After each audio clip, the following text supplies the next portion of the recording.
Hey there, it's J-Rod here with Zach Scheit for another round of Rich Retirement TV Q&A. And man, this is this is such a good question. What's the one piece of investment advice you would tell a younger version of you? Zach? Wow.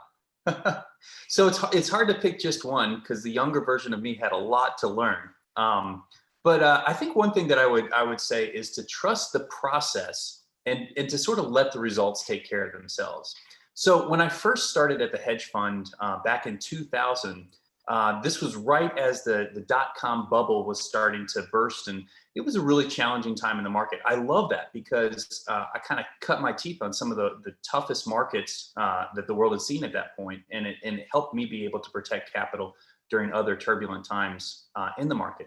But think about this: a young investment advisor trying to get his teeth cut in the market, trying to start a new career, and it's 2000 and markets are trading lower.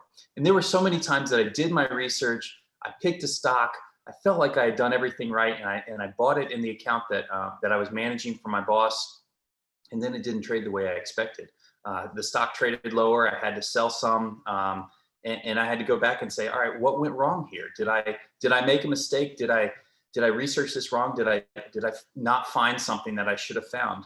And there were definitely lessons to be learned, but often the truth was this was just a tough market, and I was doing the right process, but I wasn't getting the results that I had hoped for. A couple years later, the same process, as the market became easier to invest in and as opportunities became more prevalent, that same process worked out just fine, and I was able to generate some great returns for my clients and take good care of my family. So the bottom line, the takeaway from that is that if you do the right things, if you go through the right process, the results will be lumpy. Some will be good, some will be bad, but on balance, over time, the results will really take care of themselves.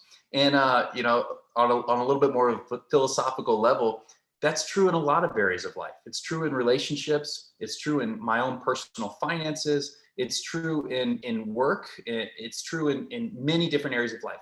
Do the right thing. Take the process to heart.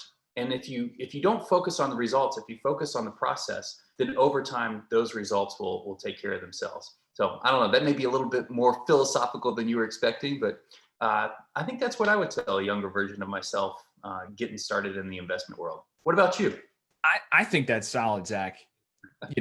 And it's so easy to get away from process, like when all the stimuli is coming in, or you're looking at a sea of red in your portfolio. That's man. Yeah, your head is spinning and you want to react out of emotion instead of out of what are the processes for that I know will create success. That's solid. I mean, the one piece of advice I'd give myself is a younger version is that anybody can do this. I don't have a formal background in securities analysis or portfolio management, but coming into I came into this business, been in a while. You see who the opportunities are. You see how to make money, and I've gotten to learn from some really great people, yourself included, about how to do things. Every take is, you take it in, and it's the one I think discipline where you can customize it to yourself, right? If I'm a long-term investor, I can make a plan for that. If I'm a guy that likes quick profits, I can make a plan for that. But I was so scared getting into it, like, oh man, I don't have an Ivy League degree, or, I see all these other people doing their thing. No, that's the biggest, anybody can do it. It's just doing it right is tough. And like you said, like you said earlier, trusting the process that you built for yourself. No, I think that's so important. And there are a lot of really smart investors out there that say you should invest in what you know. And it doesn't matter whether you know Wall Street or not. If you know a particular area of the economy, if your background is in retail, or your background is in construction, or your background is in something else, you can invest in the things that you know about. And at the same time, as you're doing that, you'll start to learn more and more about other industries and about other opportunities as well. So I love that. You can do this. Start with what you know, build on what you know, and before long, you'll be, in a spot where you're taking advantage of opportunities all the way across the board in many different areas. So I love it.